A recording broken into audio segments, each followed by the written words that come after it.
Hello travelers, Boardman21 here, and today we got the patch notes for patch 0.8.5, which will be releasing tomorrow at my time. That's 11 a.m. Pacific Standard Time. However, if you do click the link in the description below to this, it will automatically update that time to whatever region of time that you are in, and then tell you what time it'll drop tomorrow morning. But it will be tomorrow morning dropping for me, or if you're on the Eastern Coast, a little bit in the afternoon. But let's go ahead and take a look at these patch notes. I went through these live on stream, but we're going to go ahead and start by watching the trailer and then go ahead and go through all of the notes. We'll be a little bit slow and time consuming because there are a lot of them and we go through most everything. We do skip a little bit here and there when it's just general stuff we already know, but let's go ahead and take a look into all of it, starting with that trailer. Travelers, this is 𝐁𝐿𝐴, Game Director for Last Epoch. Today, I am thrilled to share a preview for our newest Last Epoch update, Depths of Ătera. Depths of Ătera includes 2 new dungeons, the Arena Champion system, new uniques, our Catalyst rework, and so much more. On March 18th, join us in Ătera as new depths sunder open, filled with bellowing fires, necrotic energies, and mountains themselves that will quake to life. Amongst the chaos, those consumed by glory will defend their claim to the name Arena Champions. In our first new dungeon, Sulfire Bastion, you'll fight through an explosive and volatile excavation of fire and necrotic energies, attempting to end Kremros's destructive ambitions. You'll need to fuel your Soulfire shield with soul embers to deflect deadly amounts of fire or necrotic energy throughout the dungeon, but you'll want to be strategic about how many embers you consume. If you have any left, Grin the Soul Gambler will be eager to buy up your reserves in exchange for a chance at his collection of rare and unique rewards. Deep in the Lightless Arbor, our second dungeon launching in Depths of Ătera, you'll explore dark and ancient caverns in an attempt to stop the mountain beneath from bringing down humanity's last refuge. The creatures here thrive in the dark, so you'll need to use the Pyre Amber to reveal and expose them before being able to effectively take them down. Their aggression will deplete the Pyre Amber's light, leaving you lost to the darkness unless you find a way to refuel the amber. Should you bring down the mountain beneath, be sure to explore the ruins left behind. Some say that the Vaults of Uncertain Fate, an ancient treasure trove of unlimited potential, may be found here. Champions Gate is now open for combatants across Ătera looking to challenge the reign of the Arena Champions. Step through Champions Gate and fight your way through arenas across Ătera until you are worthy to stand face to face with one of the 3 infamous Arena Champions. A Master of Arms, Vion the Arsenal readies his armament for challengers worthy of facing the full extent of his knowledge of blades, maces, and shields. Honing herself to a razor's edge as if a living weapon, the Crimson Blade is ready to strike from the shadows. And Alfred Wolfmaul, alongside his pack of wolves, is prepared to bring down the might of a tempest onto any challenger that dares to contest his power within the arena. The Depths of Ătera introduces new and improved catalysts for focusing your energies on what matters, slaying more enemies of Ătera. All catalysts are getting new 2D and 3D art, as well as new animations and powerful implicit affixes to support a wider variety of builds while creating more competition for this equipment slot. We are continuing our quest to make you look as powerful as you feel in Ătera. We are bringing in 25 amazing models to some of your favorite unique items and beautiful new armor sets for the Acolyte, Rogue, Primalist, and Sentinel. Depths of Ătera is bringing a mountain of new content into Last Epoch, including our 2 new dungeons, Sulfire Bastion and the Lightless Arbor, Grin the Soul Gambler, the Vaults of Uncertain Fate, Champions Gate and the Arena Champions, new uniques, new overly hauled Wraith models, new enemies, updated skills and passives, balance changes, and new sound effects and music. Join us for tomorrow's launch on March 18th at 1:00 p.m. CST, and we'll see you in the Depths of Ătera. Pretty sick, pretty sick. Now, I want to go back, because there was a unique there, and I'm really curious if it's a new All one. catalysts are getting a variety of quests to make you look as 25 and beautiful new Sentinel, new content and the Lightless Arbor, see what it was. Grin the It was Soul one of the ones I Gambler, teased. the Vaults of Uncertain Fate, Champions Gate and the Arena Champions, new... He said CST, is it CDTG or CDT? I don't know. Just click on the forum post. Here, click on the forum post. It tells you time in your local time. It's going to be 2 hours before now. That's all I can tell you. It's in 22 hours. If you go to the top of the post, it does it in your time. But it's going to be there. New uniques, new overly hauled Wraith models, new enemies, updated skills and passives, balance changes, and new sound effects. Damn it, did I go past the unique? He misspoke? Oh, I wasn't listening to that music. part. Join us for Damn it, he already did the new uniques. I missed it. new enemies, updated skills and passives, balance changes. Hold on. Whoa. Well, we're going to go through the patch notes, but he did say that there's passive changes. There's passive skill changes. Fate, Champions Gate and the Arena Champions, new uniques. Damn it, I just passed it again. I suck at this.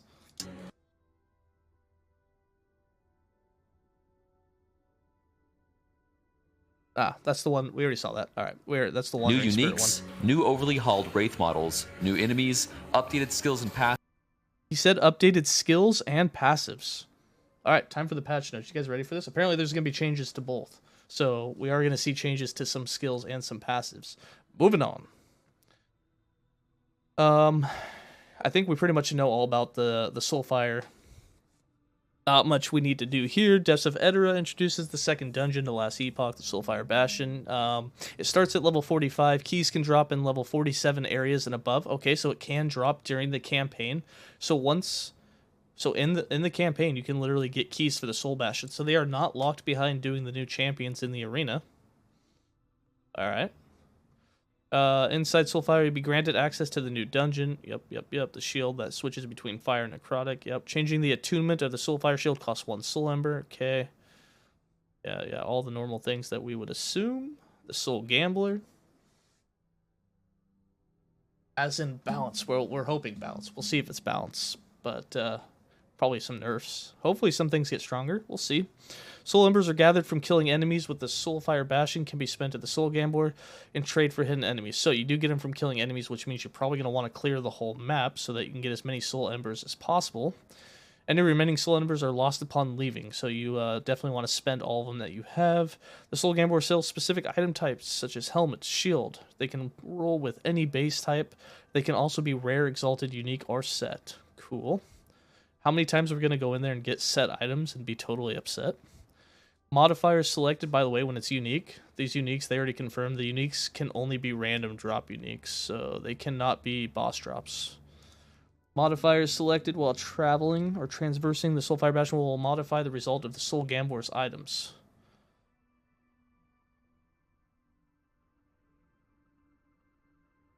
Hold on. So the modifiers that you select will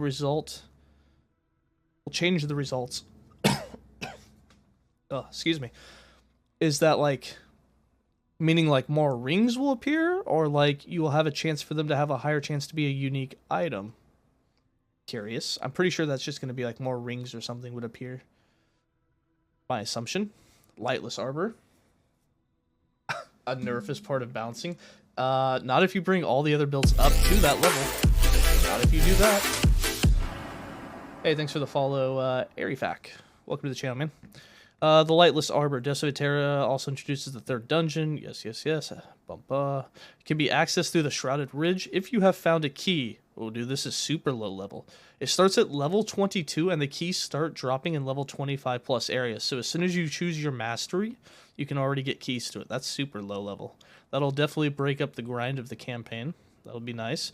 It doesn't say for this one or the other one, it doesn't talk about skipping chapters. It does not say for either of these dungeons that it automatically completes any chapters for you. So, curiously, because, I mean, like this, it seems like if it's your first character, you go to level 25 area, get a key, go back, do it at level 22.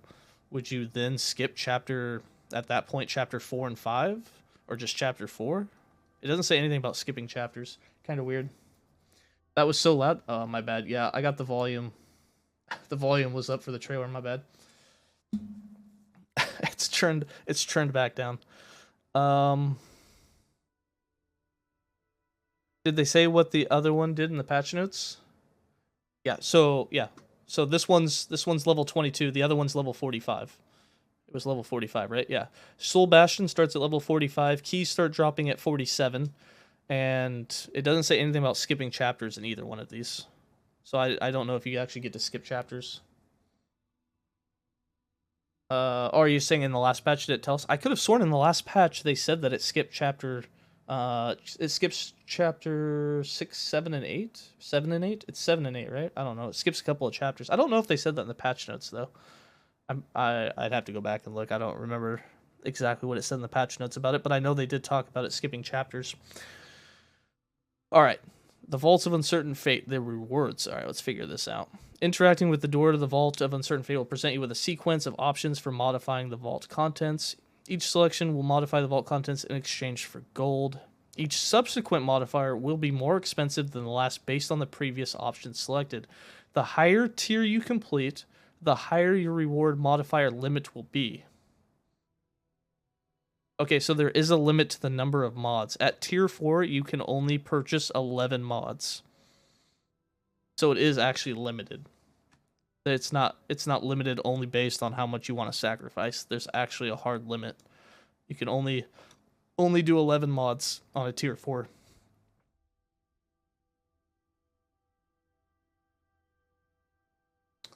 They did mention in there you skipped to chapter 9. Yeah, so they didn't put it in this, so I wonder if you actually don't skip then. It is limited. Yep, that's very hard limited. So it's kind of weird that they worded it in the other patch that it's only limited based on how much gold you want to spend, but here there's literally a hard cap, which doesn't even seem like that many, but I assume after that drops probably got pretty ridiculous. Declining options will increase the cost, but at a much lower cost. So declining an option will increase the cost, but at a much lower cost, meaning that if you accept, then the next one would be even more expensive than if you had declined, I assume. Upon finalizing, so it's best just to accept the first 11 you get, but you might not know what the other mods were, I assume. Upon finalizing options, the door opens to reveal a number of chests modified, blah, blah, blah, you get all your rewards. Yeah, spend a crap ton of gold, get an explosion of loot. Arena of Champions.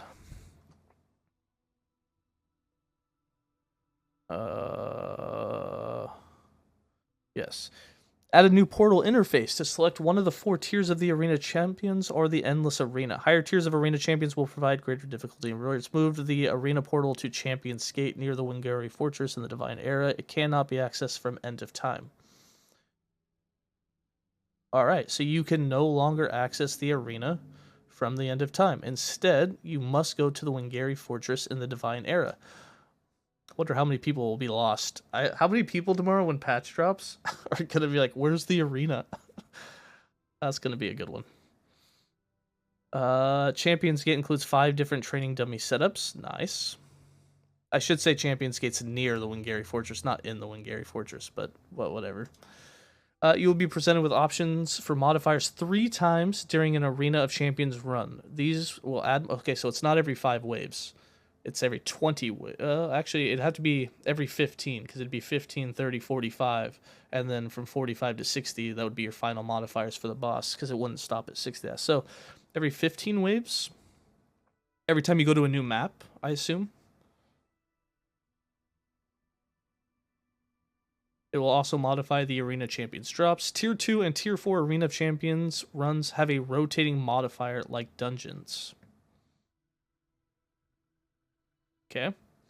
If you die in the arena or leave early, you will have to use another key. Yep. There's the 3 base classes. Added 3 new arena layouts. Arena champions have a greatly increased chance to drop dungeon keys. Endless Arena will now spawn a champion. Hold on. Hold the front door. At wave 90. Oh, that's the Endless Arena. Okay. Whoa. The Endless Arena now spawns a champion at wave 90. So, even if you don't want to take on the Arena of Champions, you will still face one in the regular arena. But it will be at wave 90, which, you know, if you have a memory key, I guess you just skip it. Move to the Arena portal to Champion's Gate near the Wingari Fortress in the Divine Area. It cannot be accessed by the End of Time. Champion's Gate includes 5... I feel like we already read that. Is this just a copy and paste? It literally is. They copied and pasted 2 of the exact same lines. Barrels in the arena now drop slightly more items, and destroy one causes all others to break. Cool. In addition to endless arena runs, you can now choose to take on arena champions, run the fixed amount of waves, culminate in boss fight. Yeah, okay, yeah. Skill changes. All right, here we go. Here's the nerfs. Big time. Anomaly's time wave subskill now states its added damage effectiveness of 200% in its tooltip. Anomaly and Void Flux will no longer send bosses forward in time, instead causing return effects to occur immediately without them visibly disappearing. Does this still interrupt their skills? Is it going to interrupt their mechanics? Question. I'm fine with it not sending the boss like actually gone for 4 seconds, but I really hope it still interrupts whatever they're doing. Otherwise, that's like a big nerf to that skill. Abyssal Echoes. Myopia. Now applies the blind ailment instead of the abyssal decay itself, also blinding enemies. Fix the bug where the blind from Myopia was permanent. That's sad. Erasing strike. Updated multiple node descriptions to match the format of newer skills. Fix incorrect damage types. Fix various... Okay, that's just a fix. Puncture. Rogues with Puncture Specialized will receive a free respec of its skill tree. Added a new node. Rapid strikes every 4 seconds. Your first few direct uses of Puncture, 1 per point, are rapid strikes, which have 150% increased attack speed. I wonder how many points you can put in there. 3 or 4? That's actually pretty sick. That's a lot of attack speed. Ring of Shields updated. The Ring of Shields healing shields node to say the shield heals for 10 health per point every 6 seconds from 5 per point every 3 seconds. So you get more healing. The change was made in 8.4, but the description was misleading. Rip Blood. Add a new node. Colligated Blood with a blood orb grants excess health above your maximum. You gain a stack of colligated blood. Upon reaching 4 stacks, your next Rip Blood will consume all stacks to form a colligated blood orb that seeks out a nearby enemy, dealing spell physical damage in a small area. It's a pretty cool effect. I wonder how much damage it'll do, but cool. Static. A skill that needs a rework. Deals 4% more damage per charge from 1% more hit damage per charge. That's a big buff. Like, big buff. Deals 23% less damage prior to modification from charges. Consequently, at 100 charges, it now deals 92% more damage than before. Okay, so they buffed it, then they nerfed the buff. But it does do more damage overall. Cool. And then improve the tooltip clarity. Surge. Added melee damage now applies that surge at 200% effectiveness from 100%. And replace the Outlast Spellblade passive. 10 health, 5% increased damage over time with Outrun and Outlast, which gives 10 health, 3% ward retention. 8-point bonus gives 30% increased cooldown recovery speed for Surge. Cool. Sentinel copy. Swarmblade. The aim was to improve the locust swarm aspect of the form without increasing the maximum number of locusts active at once. Hives now summons 8 by default instead of 6. Hives summon locusts 35% more frequently. This causes them to summon 8 in around the same amount of time that they used to summon 6, and it has an 8-second cooldown instead of 6. And then a whole bunch of buffs to locusts, locust swarm. And then, let's see, tree node changes. Change Locust macro node. Now adds an 8-second cooldown to arm blade slashes. That's a much longer cooldown. Now also grants when you use arm blade slashes and hit at least one enemy, all existing locusts gain plus 12 melee physical damage as buff stacks and does not expire. Hold on. Does not expire and it stacks? I need to read that again. Now also grants, when you use an arm blade slash and hit at least one enemy, all existing locusts gain 12 melee physical damage, which stacks and doesn't expire. How long do they last total? Because if you can get a stack every 8 seconds, damn. That seems pretty potent. Definitely going to have to play around with that.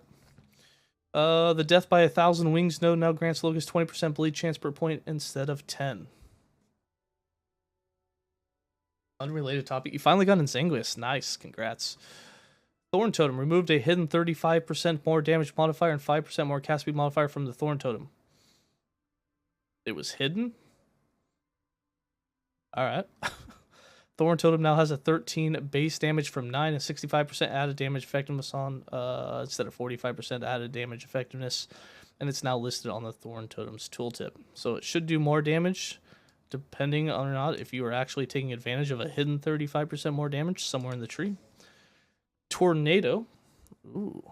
Fix the bug where Tornado's igniting swirl could only ignite enemies in an extremely small radius. Tornado's igniting swirl now ignites once every 2 seconds, but has 100% ignite chance from 20%. It also no longer reduces Tornado's cast speed when taken. So fire/ignite Tornado should be better. Umbral Blades. Wait, that's it for the skills? That's literally all the changes? Oh, Tempest Strike did not make the list again, boys. No Tempest Strike. The Explosive Blades node and Umbral Blades now also gives 15% less attack speed, multiplicative with other modifiers. Clarified Umbral Blades description and Sword Thrower node to specify that large blades from Sword Thrower and blades thrown by shadows have 100% increased radius. So, The only thing that changed was 15% less attack speed. So it got nerfed a little bit. Little nerf. Cool. Tempest Strike's not going to get touched until the Shaman rework? Yeah, probably at this point. Campaign. Adjusted the zone levels of several zones in Chapter 2 and 3 to better match the surrounding zones. This does not affect experience gained in those zones. Urza's Library is now level 6 instead of 8. Bandit Tunnel is now level 18 from 16. Lost Refuge 19 from 17. Courtyard 20 from 19. Temple of Eterra is now level 21 from 20. None of them are level 22 or above, so they don't affect the new dungeons. Cool. The Empire's Remains now always drops at least one rare item. Cool. Catalyst. 14 new Catalyst item subtypes have been added with new implicit 2D and 3D art. Old Catalyst subtypes have been removed. Update all the unique Catalysts. Yes, Catalysts have new rigging and character animations. Okay, that's it. Armor changes. Acolyte got a new armor base type. A 2D, 3D art, blah, blah. Replace Ribbed Carcass with 109 armor, 15 to 33 mana with now it's the Accessory Robes. I'm never going to pronounce that right. But it comes with armor and increased mana regen. Alright. So you get mana regen instead of flat mana. And the other one, instead of giving spell damage leeches health, it still gives spell damage leeches health, just less armor. Yeah.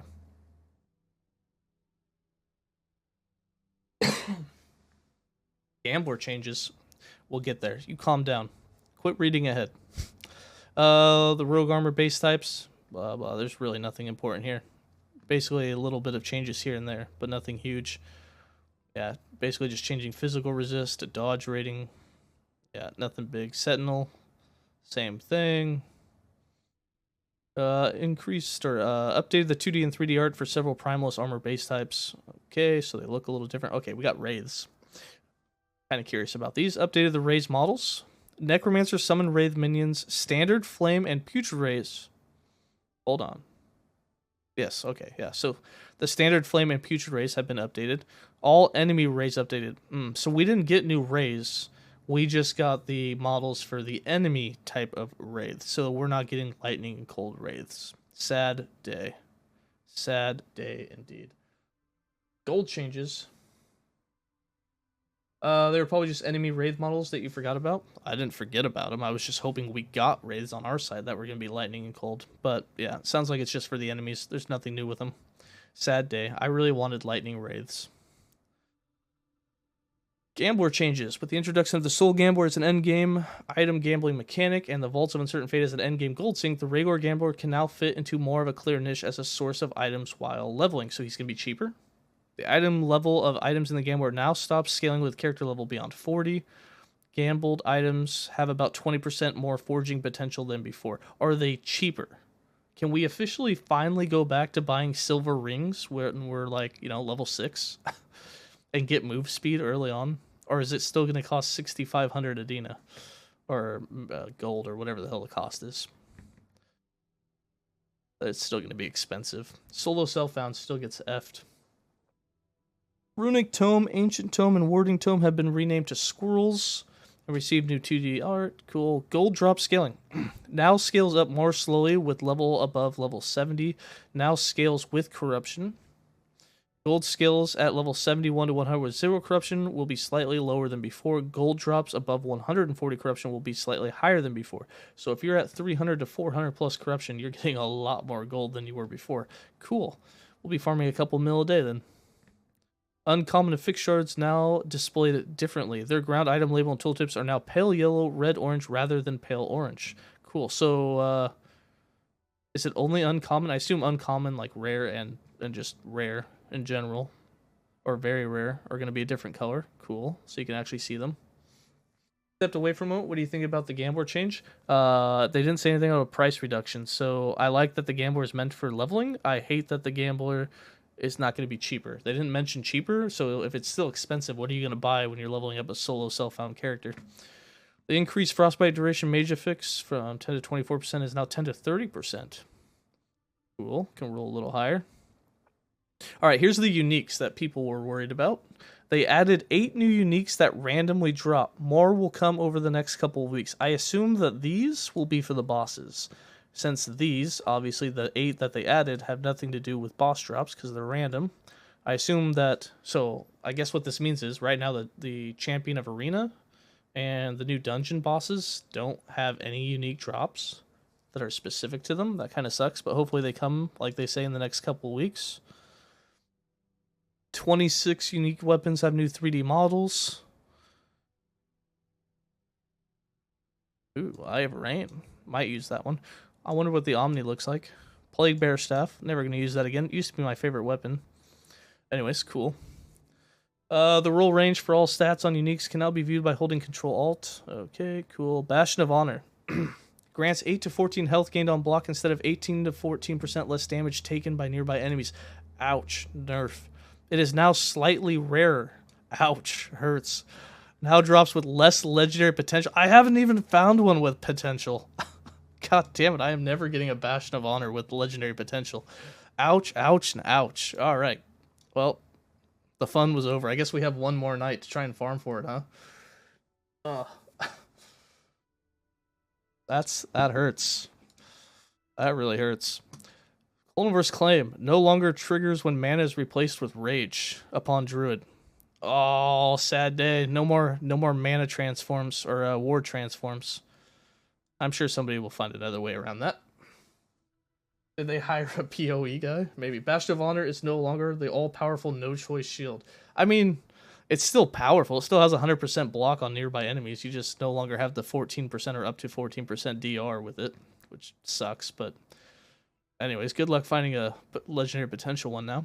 Ignivor's Head now uses the Branded School base type, which has 5 to 9 intelligence, from 6 to 10, 2 to 3% spell crit, so it got nerfed. Okay.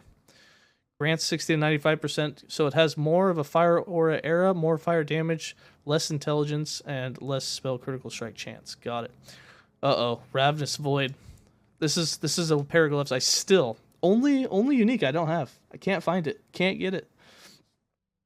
The endurance threshold and increased health rules are no longer linked. All right, so they roll independently of each other. That's not bad. Same rolls, I assume. Grants 60 to 75% of physical damage taken as void from 25%. It's not bad. If you have capped out void and physical, I guess if you have armor for hits, it might make a slight difference. You might take a little bit more damage as void. But okay.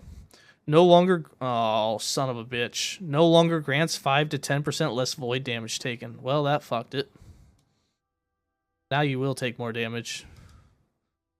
Grants 12 to 20% increased health from 10 to 50. It does give more health, though. Huh? It does give more health. Each void bearer stack grants 6% less void damage taken from 5%. Okay, so instead of automatically getting it, I think you get, what, 5 stacks of this? So this is 5%. You still get the bare minimum 5% there. It's just, it comes in a different form. So you still take less void damage. Now more of your physical becomes void, which you take less of, and you get more health. It's actually, might even be more powerful than it was. Oh, and look at this. Void bearer can stack up to 6 times from 5.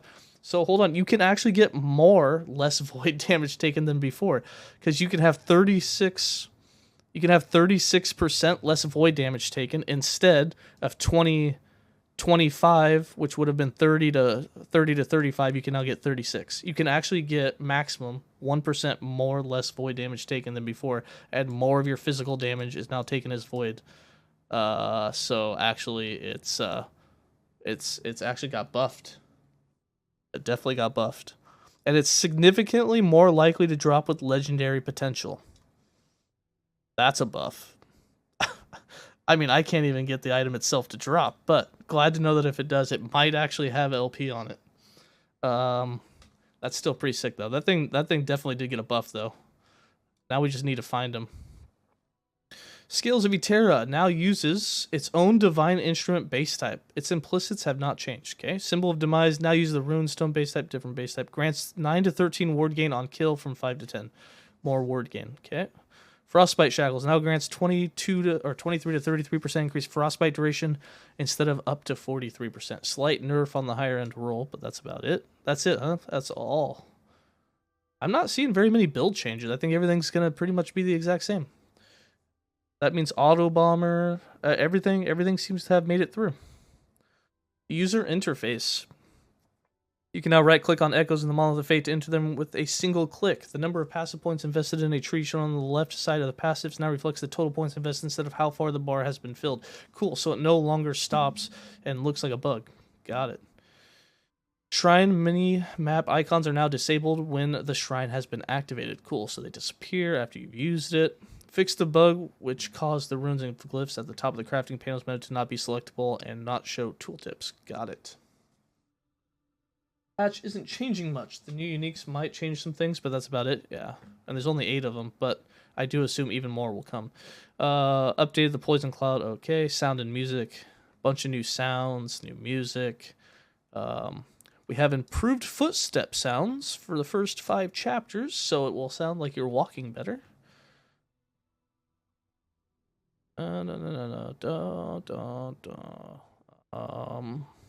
Optimization. Another important one. Improve the performance of searching in the shop and gambler windows. Improve the performance of searching the stash, particularly if you have a lot of items. Slightly improve the performance of casting all abilities. That's a lot of abilities. Okay. Improve the performance of summoning minions that have a maximum number. So Necromancer is going to feel better. Improved performance of lightning elementals on death. Improve the performance of poison spit, which is used by wandering spirits and various enemies. Another necromancer thing. Necromancer should run better. Improve the performance of Adrift, Maruna's water attack, Immortal Soul's soul bolt, the static charge explosions, and the elemental barrage ability used by ice elementals. That's a pretty big one. Hopefully they don't crash your FPS anymore. Bug fixes. This is where we'll see Flurry. Fix the bug where anomalies time wave dealt significantly less damage on return than the initial cast. Okay. Anomaly would only be cast 1 time wave if you had time wave. Tides of time and amnesia allocated are the same. So you were supposed to be able to get more than 1 time wave, I think. I don't know. I've never messed with the time wave. I assume you can get more than one of them, though. But it must have been bugged if you took multiple nodes in synergy. Arrow Nova... I don't care. Aura of Decay's corruption node said that the cooldown scaled with points allocated. It did not and does not. And will not, apparently. Alright. So, tooltip fix. Fix the bug where avalanche visuals were being destroyed too early. Also affects enemies. Okay. No improved performance for the forge window when you have a lot of shards, I guess. They didn't say anything about the stash tab bug either, where people were lagging because of all the deleted characters and whatnot. I was kind of expecting that one to be in here. Flurry's first waves were not subjected to Flurry's less ailment chance, so they did finally fix the bug with Flurry. So that damage is going down. Fixed a bug where channeled version of Flurry double dipped on increased attack speed. Oh... That's a big nerf. So not only are you going to have less ailment chance with the force wave anyways, if you were using that, but you now will no longer dip in the attack speed boost. There was actually, that's actually pretty crazy. You were getting more attack speed and more ailment chance. No wonder that thing was ridiculous. Somebody will have to test that pretty quick, see how that turned out. Fix the bug where healing totems did not gain 4% increased damage per point of attunement. Okay, so healing totems should be... I didn't know healing totems did damage. Oh, when they're using the thorn totem tree. Yeah, duh. Okay, that makes sense. I was gonna say healing totems don't even do anything. Fix the bug where casting infernal shade on the ground with soulfire and lingering flames or hellfire allowed it to remain on the ground indefinitely without expiring. Cool. I feel like that... Didn't we have the bug already before where infernal shade would last forever? I thought that's when it jumped from minion to minion. I guess if it's on the ground, that was a different one, but cool. Fix the bug where the healing of Javelin's Banner of Restoration node received double effect from increased healing effectiveness. Uh-oh, Zolak, that's for you. Your multiplayer super healing banner has been nerfed in half. You no longer double dip. Your healing has gone down. Fix the bug with Manifest Armor Sharpened Metal stated it gave 40% bleed chance per point. It actually gives 25%. So it doesn't go up to 40. It's actually 25, and it's now fixed to actually tell you that. Okay. Fix the bug where... See, how do you find things like that? That has to be inside. Like, somebody has to go through the code, right, to find that. How would we ever know that? Because we don't know what minion... What Manifest Armor's bleed chance would even be. We don't have a stat for it to even tell us. unless somebody like legitimately sat there and I guess tested it point by point and realized that after 3 points they didn't have a guaranteed bleed, and so it had to be less than 100. That must have been how it went. I don't know. Fix the bug where casting Maul with Skull Crusher while you had insufficient rage would consume the rage and exit form without casting Maul. It now casts Maul without using Fury Leap Street if you have insufficient rage. Okay. Primal Scorpion can pull enemies that are immune to pull effects. Oh, Primal Scorpion got nerfed. Baby Scorpions would get left behind when traveling through time in the Temporal Sanction. You monster. You left your babies alone in the dungeon. I actually like that they added in you monster. Who leaves their babies in the dungeon? Cool, that got fixed. Fixed a bug where Reapers form soul for a soul node gave 10% increased damage instead of the listed 20%. Alright, more damage for Reaper form. Soul for a soul. I guess it's the same amount it told you, but it's actually fixed. You'll actually get a little bit more. Fix the bug where Ripblood's blood infusion did not apply to the minion targeted by Ripblood. Did it really? Infusion never worked? I don't believe that. It might not have. Alright, well, if blood infusion now works, that means that your minions will now get that 21% attack speed, the 15% physical leech, and it had to have worked, though, because infusion, I tested this, infusion gives them 30% more damage multiplier, and I literally would hit my minions with blood infusion, and they would do 30% more damage. Like, their numbers would jump. I'm very confused. I'm pretty sure it works. I just, maybe part of it didn't? I don't know. I know infusion works. I tested that. No improved performance. Yeah, I already read that. All right. Fix the bug with Serpent Strike skill tree where you could not path through Gouging Spear to Blood Flurry. Okay.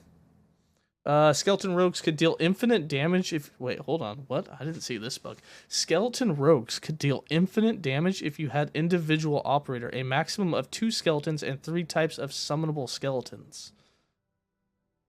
I don't know who found that, but whoever found that. Infinite damage?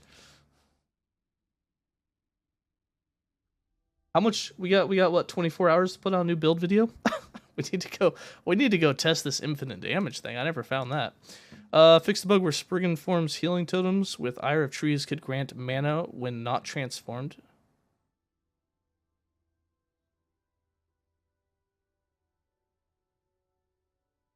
I thought that got fixed a long time ago. Fix the bug where the shadows jumping visuals of Synchronized Strike weren't showing. Yep. Fights. Explosive Blades now correctly scales with Dexterity instead of Intelligence. Okay. Fixed a bug where you could not have more than 4 total Umbral Blades left on the ground by shadows via the Umbral Blade. Wait, hold on.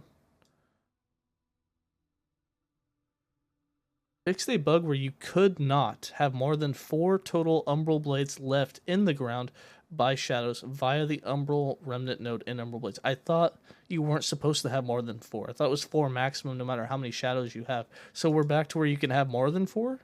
I assume this is only when they're in the ground as a trap and not when you have the Warpath spinning vortex, whatever it's called. Anyways, we'll have to test that. Upheaval with rejuvenating splinters could not shatter Warcry totems. Fixed a bug where the totem-specific buff effects of entangling roots and upheaval trees did not apply to Warcry totems or upheaval totems.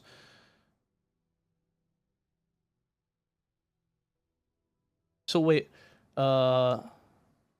upheaval totem, the actual tree did not actually affect the upheaval totems? Maybe that's why they always felt kind of weak. I'm curious if they'll feel stronger now. Fixed a bug where certain damage over time abilities would show a damage number of 1, even if all their damage was mitigated. It's only 1 damage, it's fine. Fix the bug where holding down the move button would prevent buffered abilities that could be used in low priority setting from going off. Okay, passives. Fixed a bug where Acolyte's Dark Rituals node did not grant its increased attack and cast speed to the player when a minion skill is used. That'll be a nice boost. That's another 21% attack speed. It's 21 or 28. I don't remember. Time to not play Smite? What are you going to play then? Clarified that Lich's Reaper node applies to spells and melee attacks and not all sources of damage. Interesting. Items. Fixed a bug where the increased damage while wielding a sword effects on the rogue idols did not apply while wielding a two-handed sword. So two-handers can do a bit more damage. Cool. Just wait for it. Oh man, did Smite get buffed or nerfed? Or we'll figure it out. Fix a bug where here it is. Fix a bug where Judicator's idle prefix. It's idle. That doesn't count. Critical strike multiplier with Rive and Judgment also grant a small amount of mana on hit with Rive.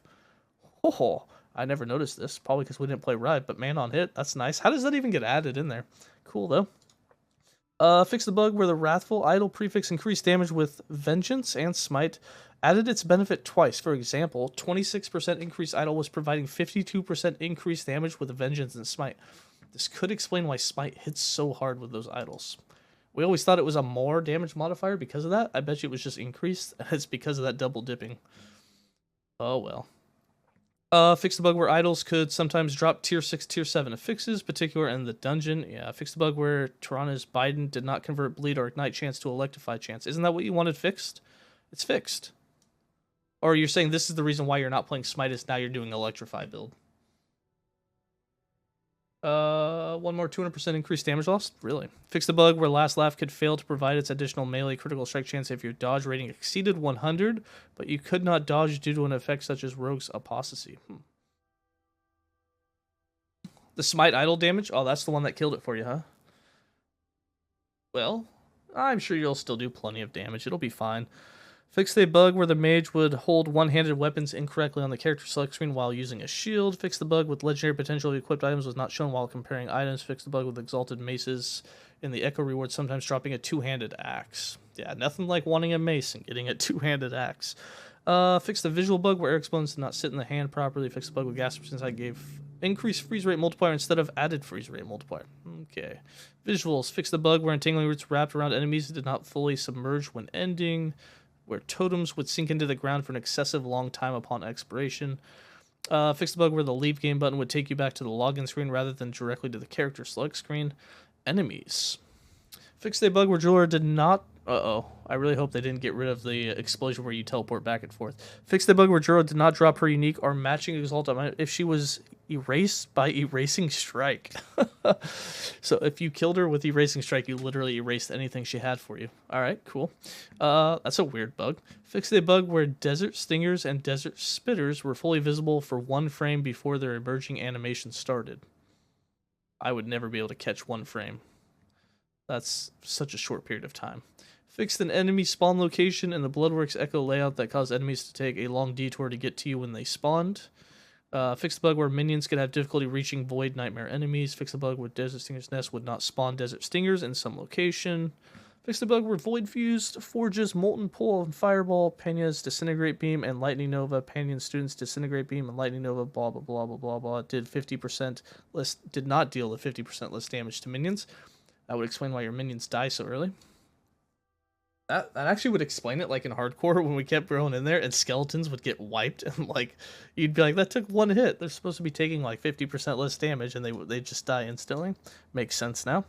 Fixed a bug where Yearns and Orcharions, Tremor Stomp, I can't pronounce any of those, but basically a bunch of them did not deal 50% less damage to minions as well.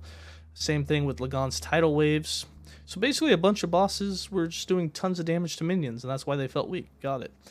Bug where the Prophet of Ruin's Dark Eruption's damaging area existed for longer than intended. And improve the hitbox of the Wingari March. So they didn't do anything for the hitbox of Hammer Throw. So that's going to be a whole nother patch of watching them disappear into the environment. And that is it for the patch notes. So we are getting some really cool things coming in. Those dungeons are going to be fun. The Arena of Champions should be fun. And even the champions spawning into the regular Limitless Arena should be pretty interesting. And hopefully in the next couple of hotfixes, they do introduce more uniques for all those bosses. Those will be fun as well to give us some new content in the coming weeks, even after the patch drops, which will be cool. So tell me what you guys think about the patch notes in the comments below. And as always, stay safe and have a good day.